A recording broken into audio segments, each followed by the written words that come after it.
Hey, family. Happy Wednesday. It's afternoon here. I'm just finishing up my lunch, and I wanted to check in with you all earlier today, this morning. I had a little time, but I didn't really know what I wanted to say. I felt like I had just been out of touch for a minute. I think it's been at least a week, if not more. And so I was feeling a little disconnected, out of touch, and I wanted to touch base with you all. So here I am saying hi.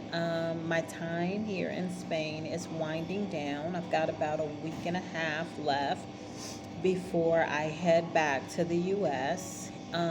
Things are winding up well with my students and my classes.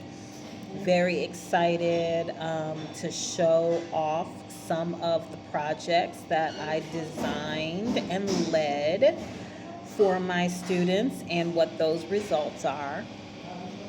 That'll be coming probably in a few weeks, to be completely honest. Because I am anxious to get back to the States to see my new grandbaby. I have a new grandson.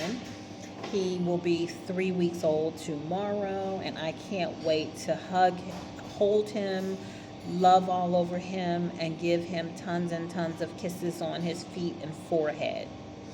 Um, but and so I'm going to indulge in that for a good minute as I prepare to take a new job. So more about that in another video. But I wanted to talk specifically about something that I just read about the loss of life of Mandisa. I'm sure everybody, all of you all know already that Mandisa was found deceased in her home late April, mid-April, mid to late April. And I read an article today that talked about the coroner's findings, and one of the things that was mentioned in the article is that detectives found that at the time she was found deceased in her home, she was last known alive 3 weeks prior. So, what that says to me is that potentially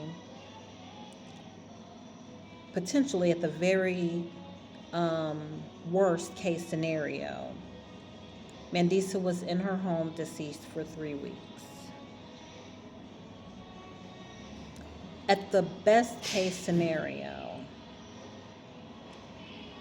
she didn't have one person in her life that was alarmed enough at the fact that they had not heard from her in 3 or more days.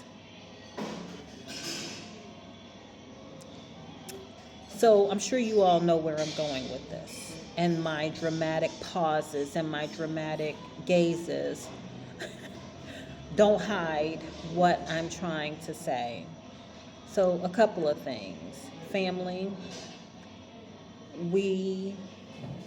this cannot be. Take inventory now.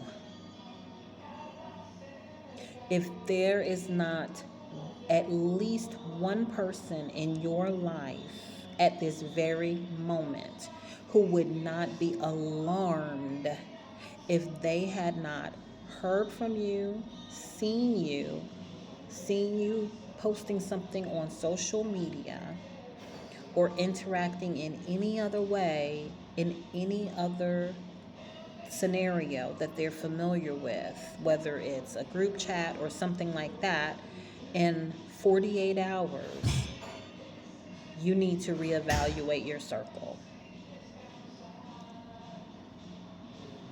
If you don't have one single solitary person who would not be alarmed if you took more than, I'm just going to be generous here, 24 hours to respond to a text message, you need to reevaluate your circle right now. And we need to do better with each other. Okay? We need to do better with each other. Last thing I'm going to say, and I said this to my daughter while we were talking about this situation. Mandisa, her name and face is known worldwide. She has at least one Grammy. She's been nominated many times.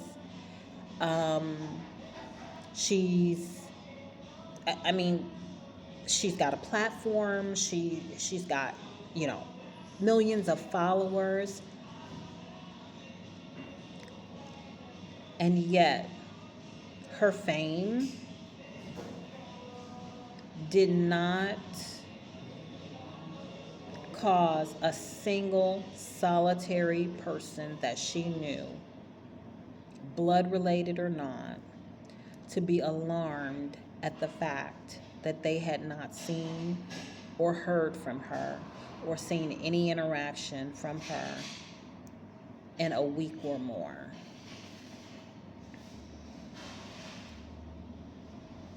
That that reality makes me, it nails home the futility and uselessness of fame.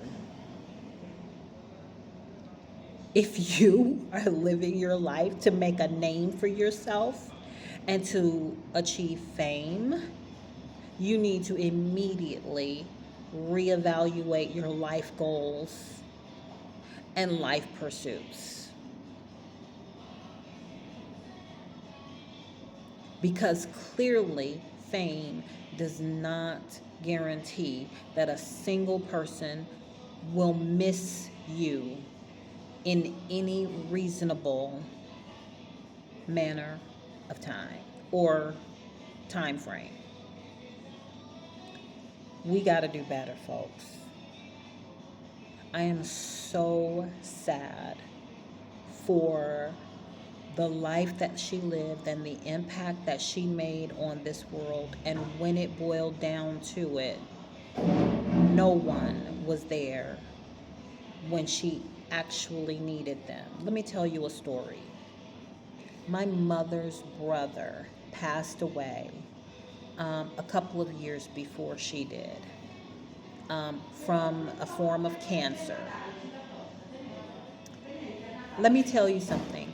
My cousins, his daughters, lived halfway across the country. Halfway across the country. And in 24 hours of not communicating with him, they were immediately on the phone, calling everyone in the vicinity, having them to go check on him.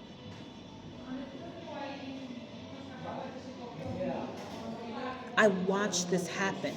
We gotta do better, folks. We gotta be like these women I'm related to. They did not play about their father. They didn't play.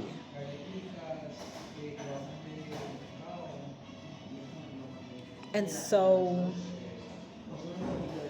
I just wanted to leave this for us, another thing for us to think about, because this hit me hard. This is crazy. I'm an empty nester. Now I live alone. And I'm blessed and fortunate at this point in time in my life.